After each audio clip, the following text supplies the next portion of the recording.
Would you rather own gold or receive a guaranteed 9.6% rate of return on your money?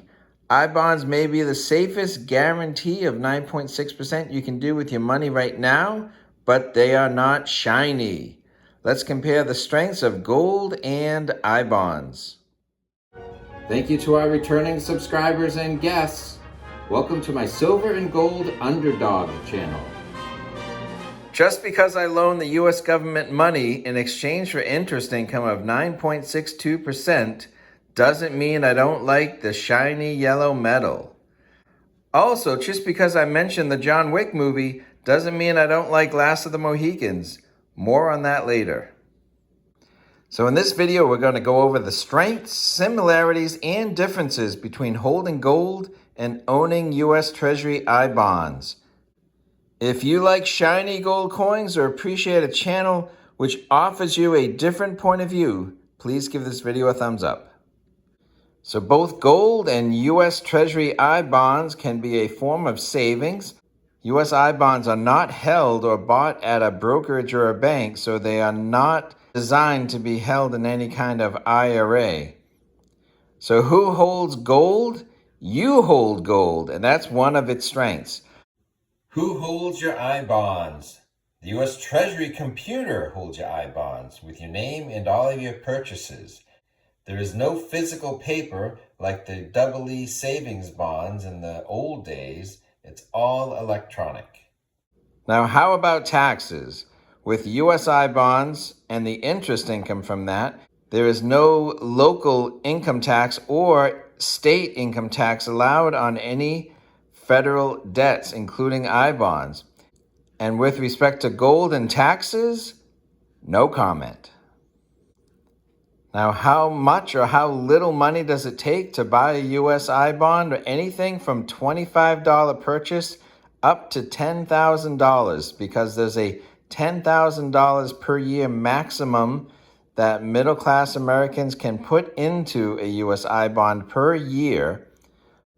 But for gold, I buy anywhere from 1/10 ounce gold coins to 1 ounce gold coins. And when you're buying gold, there's no maximum amount that you are limited to in any given year. Now, some of the fine print on US I-bonds is that you must hold it for 1 year. There is no way out inside your first 12 months. And then from year 1 to year 5, you give back 3 months as a penalty for cashing out inside your first 5 years. But when compared to, say, a CD or something at a bank, which is very hard to get even a couple of percent these days, I think a 3-month penalty is worth the trade-off.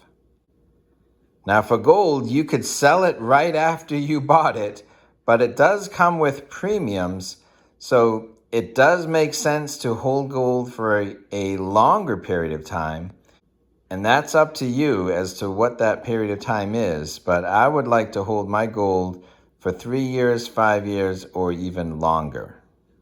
Now, a similarity between gold and the US I-bonds is that it is savings, but it is in a lock box. There is a certain stickiness or friction to putting the money into the lockbox and getting the money out of the lockbox. Both can be liquidated at your choosing with the I-bonds after the first year, but is a little bit of a hoop to get in and a little bit of a hoop to jump through to get out.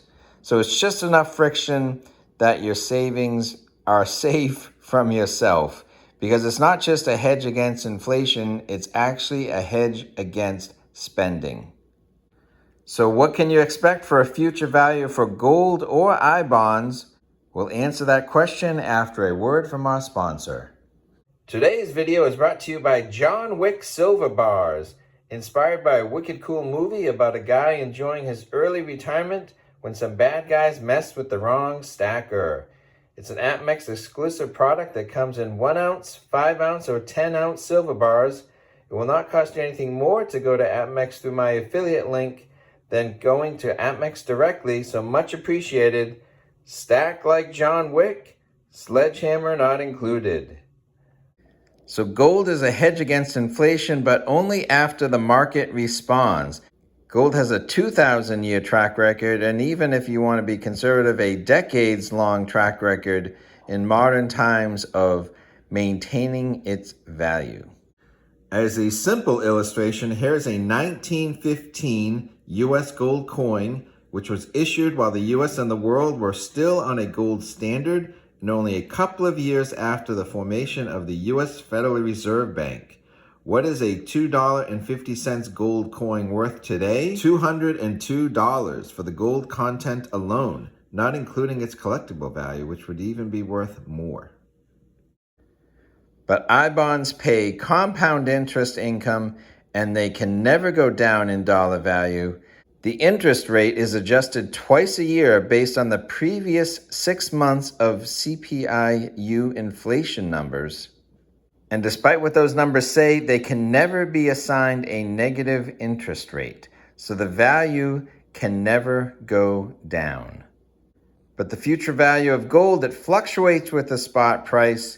My head's beginning to spin trying to make sense of gold's price relative to inflation, strength of the US dollar relative to other countries' currencies, the safe haven status of the dollar and of the US Treasury debt, which is paying higher interest rates to investors or savers, investors' continued appetite for stocks, the longer view of the $2.50 gold coin and what it is worth 100 years later might be more telling to me that we should be looking decades ahead, not just a few months and not a few days. Gold was recently selling at its 2-year low, while I-bonds bought now up until November will be paying 9.62% for the first 6 months, which is the highest the I-bond has ever paid in its history. So it's a good time to be saving right now. So the choice between the two depends on the time frame and the certainty of the results that you want with that portion of your savings. So it's two different forms of savings.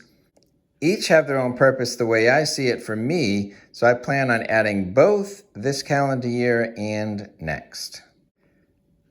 So let us know your thoughts on adding more gold or possibly adding some I-bonds to your savings plan. Please give this video a thumbs up. Thanks for watching.